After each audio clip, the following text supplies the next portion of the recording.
If you agree that some stories don't stay buried, no matter how deep the world tries to bury them, go ahead and like and subscribe while we unravel this one. And tell me where you're watching from as we begin, because this isn't just a tale pulled from dust, it's one that clawed its way out on its own. The teaser begins like this. They said he spent his final years drifting in and out of old war dreams, a man whose hands still twitched as if gripping controls no one believed he'd ever touched. And when he died quietly one winter morning, the orderlies found a shadow box sealed with a wax emblem none of them recognized. When they cracked it open, they discovered medals that didn't appear in any archive they knew, and a letter bearing a general's signature that faded the moment air hit it, as if the ink knew it had been looked upon for the last forbidden time. And inside that letter, there was only one name written clearly: Mara Keating. That name was the spark that brought me here, back to the beginning. Back to the moment everything started unraveling 30,000 feet over the Red Sea on Flight RZ-214, a place no one expects their past to claw through the cabin walls, and fewer survive when it does. Mara was 28 then, a quiet traveler pressed against the window in row 14, her head lowered, her breath steady, the sort of passenger you wouldn't notice unless you'd learned to watch who tries not to be seen.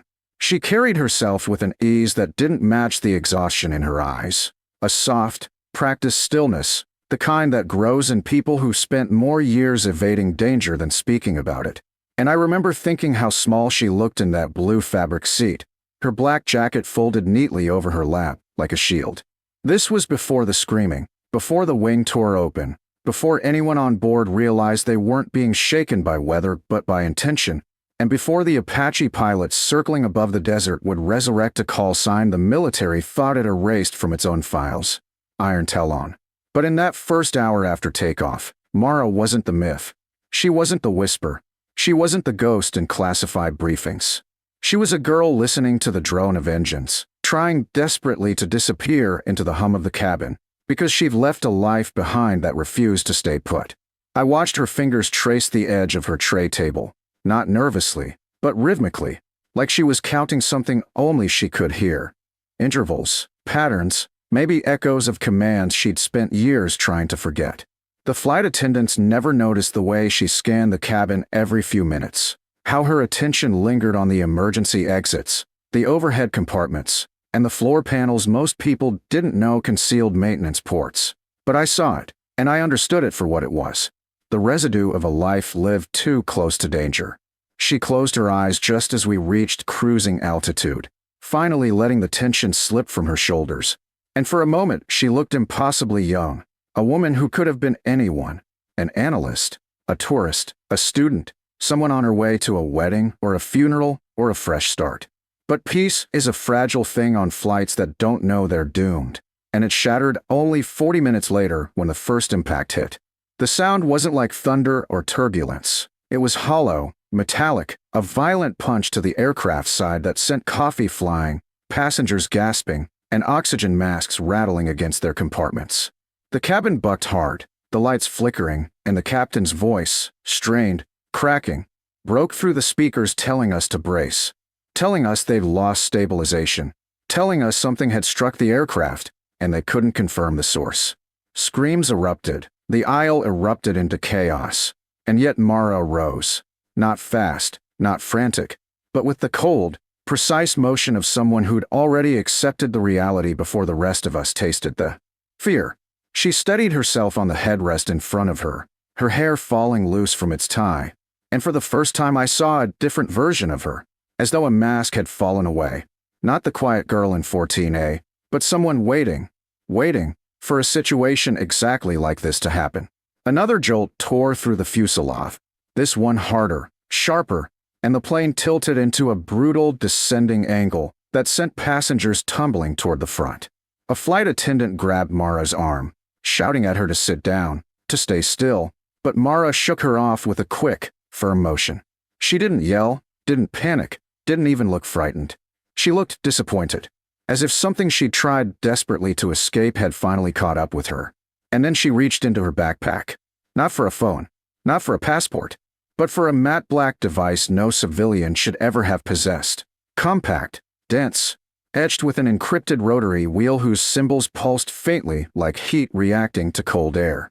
She didn't look at anyone as she moved up the aisle, ignoring the pleas, ignoring the turbulence, stepping into the narrowing corridor as every light flickered. And that's where part 1 ends. Not because the story stops here, but because the skies above the Red Sea were about to become a battlefield again, and Mara Keating was about to remind the world why a general once wrote her name in a letter meant never to be opened. Where are you watching from? She moved up the aisle with the kind of steadiness that didn't belong in a falling aircraft, weaving through flailing arms and spilling drinks, and the rising hysteria that takes hold when people realize metal and altitude are no longer their allies. The cabin lights dimmed again, then surged back in a sickly flicker that made every terrified face look waxy and unreal. But Mara walked as if she'd rehearsed this path 100 times in darkened hangars and smoke-filled deserts. I could see her lips moving slightly, not praying, not panicking, but calculating, counting seconds, measuring impact intervals, listening for guidance signals too faint for human ears, but not for someone trained to hear the language of incoming death. Another blast shook the right side of the plane, shearing off an overhead panel and sending a rain of plastic shards down the aisle. The smell of burning insulation seeped into the air, sharp and electrical. Someone screamed that we'd been hit by a missile. Someone else insisted it was a bird strike, but Mara's face gave the answer away before she spoke a word. This wasn't random. This was targeted. She reached the forward galley, braced herself on the bulkhead, and studied the device in her hands. A jammer so powerful it should have been locked in a bunker, not sitting in the hands of a woman who bought her ticket online like the rest of us. The flight attendant guarding the cockpit tried to block her path again, but this time Mara didn't shake her off. She fixed the woman with a look so sharp and commanding it cut through the chaos. "Open the door," she said, low but absolute. "Now." The attendant froze, eyes flicking to the control panel. The rulebook said never open it.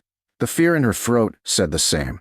But something in Mara's presence, the steadiness, the authority, the unspoken truth that she understood this situation better than anyone alive in that moment, made her hesitantly swipe her badge. The cockpit door cracked open. The first officer's eyes were wild, scanning instruments spiraling into red zones. Warnings overlapped in a cacophony of beeps and synthetic voices, announcing altitude loss, heat signatures, and structural strain. "Who the hell are you?" he snapped when he saw her. "The person who keeps you alive for the next 3 minutes," she answered, pushing past him before he could protest. She plugged her device into the emergency comms port, twisting the encryption wheel until the faint pulsing symbols aligned in a sharp, perfect row. The cockpit speakers crackled with sudden interference. A split second later, the tracking alarm changed pitch, a sound I'd later learn meant the guidance lock had been scrambled, at least temporarily.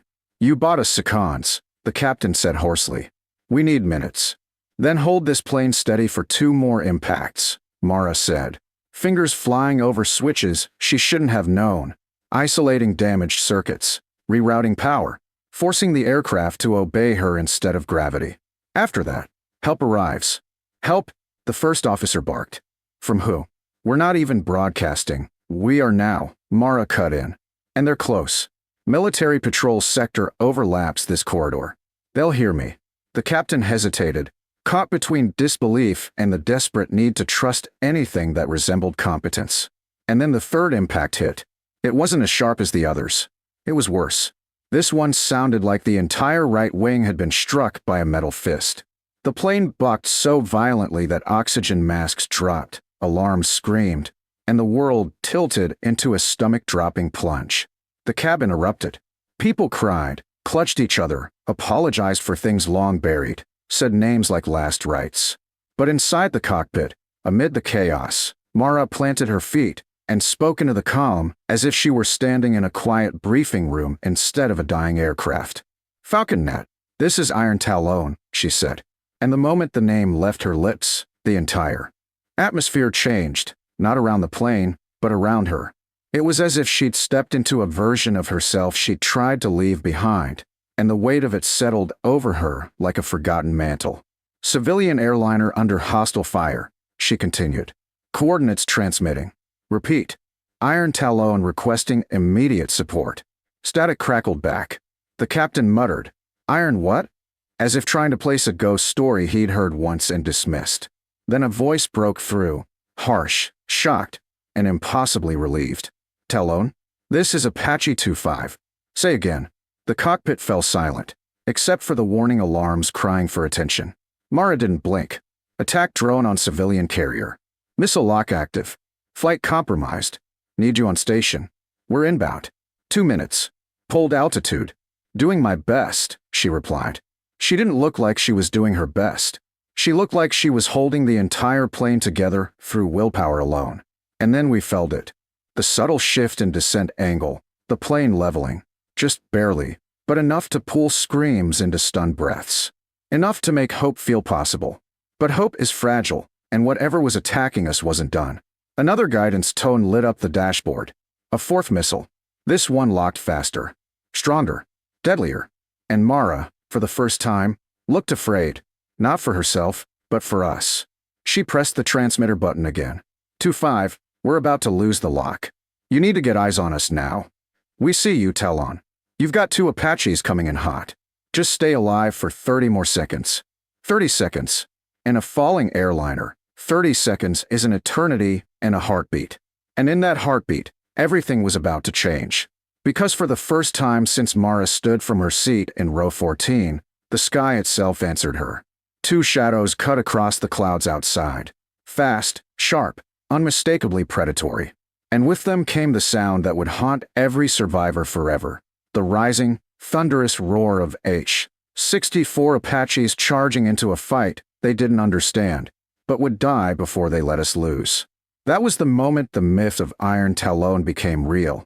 Not because she summoned them, but because the world finally remembered who she truly was. And the missile closing in on us was about to learn the same.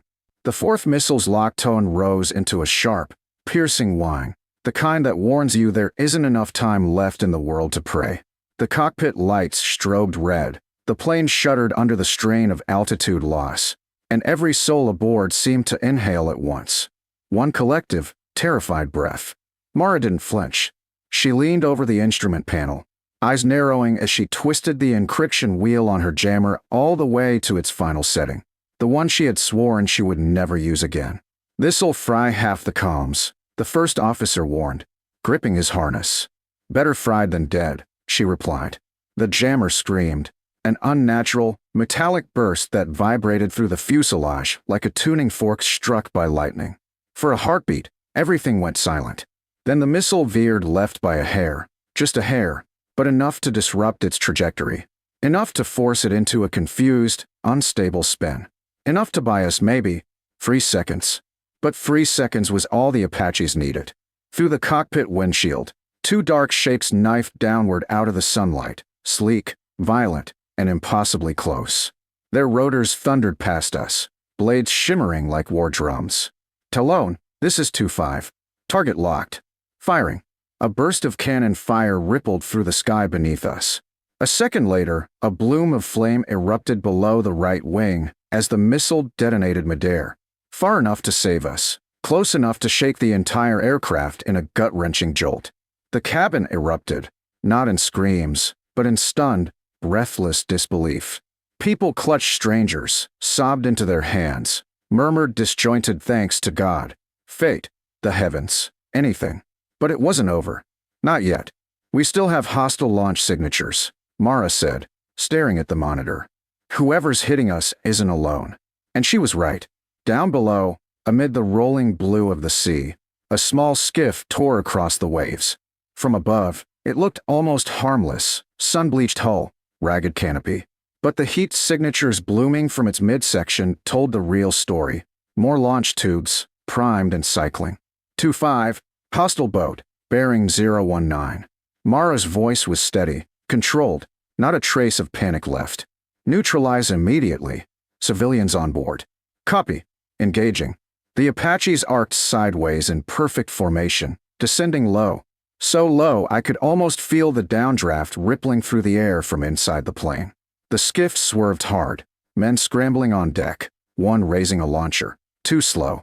A strafing line of fire chewed across the water, tearing into the boat's hull. A secondary explosion ripped it apart in a violent bloom of flame, and debris rained into the sea like broken, smoking confetti. The threat was gone. Completely gone. For the first time since the nightmare started, the plane stopped trembling. The alarms dulled into silence. The descent leveled out, shaky but controlled. And Mara, who had held herself like iron from the moment she stood up, finally exhaled. Not relief. Not triumph. Just release. Like a soldier laying down a weight she'd carried for far too long. "You just saved 200 people," the captain whispered. Mara shook her head and unplugged her device. "No, they saved us. I just made the call." But the look the pilots gave her said otherwise. She wasn't just a passenger. Not anymore. Not ever again. The Apaches escorted us to a remote coastal base, 2 silent guardians shadowing our broken aircraft all the way until the wheels slammed onto the runway in a teeth-clenching, steel-screeching landing. Emergency vehicles rushed forward, medics swarming, passengers stumbling onto solid ground with legs that barely held them upright. Reporters would later call it a miracle. Survivors would call it the day they were reborn. But to the 2 Apache pilots waiting by the tarmac, helmets tucked under their arms, it was something else entirely. As Mara stepped off the stairs, one of them broke into a grin, tired, disbelieving, and filled with a kind of awe that wasn't given lightly. "Iron Talon," he said softly. "Didn't think we'd ever hear that call sign again." Mara glanced at him, a mixture of nostalgia and reluctance flickering across her face. "I didn't either." "Your shadow box," the other pilot said. "The old man, did you know him?" Mara froze. Just for a moment. "No," she said quietly. "But he knew me. Or, he knew who I was supposed to become." The pilots exchanged a look, one that held more questions than answers, but they didn't press. Some stories demand time before they reveal themselves. Some never do. Mara stepped aside, letting the medics pass, watching the last of the surviving passengers gather under the harsh desert sun. She looked small again, tired, human, worn around the edges. But something in the air had shifted. Something old had returned. Something she couldn't run from anymore. "What now?" one of the pilots asked. Mara looked toward the horizon, toward the endless stretch of sky she'd once owned, then abandoned. Now, she slipped her hands into her pockets, shoulders lifting with a breath that tasted like destiny reclaiming its hold. "Now I figure out why someone went digging through my past," her eyes narrowed, "and who they woke up when they did. Because Iron Talon was back. Not by choice, but by necessity. And whoever had tried to erase her from the world had just learned the most dangerous truth imaginable. Some ghosts don't stay dead, especially the ones still capable of fighting back."